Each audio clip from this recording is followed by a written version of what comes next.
dan Umida selaku pengasuh pada harus perkembangan benefit honor yang terhormat kepada Bapak Pengurus, para dewan guru, teman-teman saya serta guru saya dari rumah yang saya sayangi, saya cintai serta saya banggakan. Saya perkenalkan nama saya Nur Izzah Manida, Sadeka 9 MTS Luar Benefit. Dan jadi hari ini saya akan mempresentasikan pertama tentang pelajaran ini, pelajaran IPA tentang perkembangbiakan vegetatif alami dan buatan. Harusnya alami dong.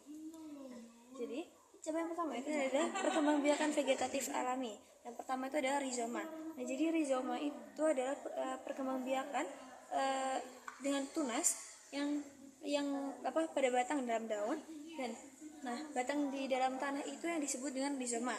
Lanjut, yang kedua itu adalah stolon atau geragi. Nah, jadi stolon atau geragi ialah perkembangbiakan, yaitu jadi itu batangnya itu akan menjalar di atas tanah.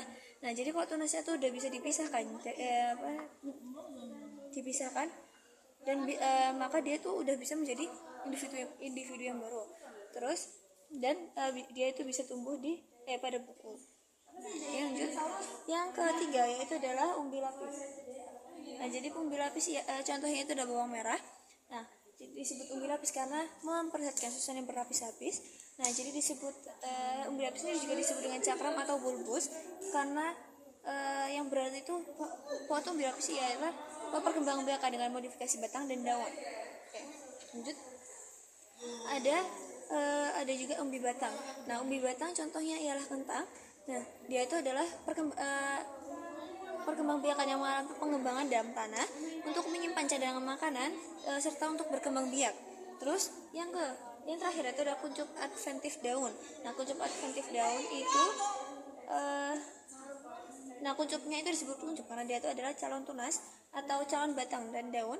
Nah, dan kuncup adventif daun itu juga disebut tunas liar di tepi daun. Oke, lanjut. Yang kedua itu tentang vegetatif vegetatif buatan. Nah, jadi vegetatif buatan itu terbagi menjadi 3. Yang pertama itu ada mencangkok, terus yang kedua ada merunduk, dan yang terakhir ada stek. Nah, jadi yang pertama adalah cangkok. Jadi cangkok itu adalah perkembangbiakan dengan mengupas kulit batang yang berkayu yang lalu dibalut dengan tanah dan dibungkus dengan plastik atau serabut kelapa lalu sehingga tumbuh akar. Nah, jadi nanti kalau kulitnya itu udah kupas, maka dia tuh bisa dipotong terus ditanam. Nah, cangkok ini pokoknya itu sebenarnya tuh efektif karena dia tuh cepat berbuah, tapi minusnya dia tuh kayak akarnya tuh biasanya tuh kurang kuat. Nah, contohnya adalah pohon mangga, pohon rambutan, dan pohon jeruk. Terus yang kedua itu adalah merunduk. Nah, jadi perkembangbiakan merunduk ini itu caranya dengan membenamkan tangkai ke dalam tanah. Terus akarnya jadi kalau akarnya udah tumbuh, maka itu ada dia tuh udah bisa dipisahkan dari induk, dan dia tuh biasanya ciri-ciri tanamannya nih ya, biasanya tuh yang punya cabang-cabang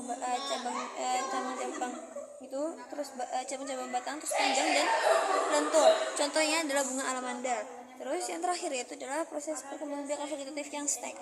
Buatan yang stek. Nah, jadi stek ialah memotong bagian proses perkembangbiakan dengan memotong bagian tanaman sehingga menghasilkan individu baru.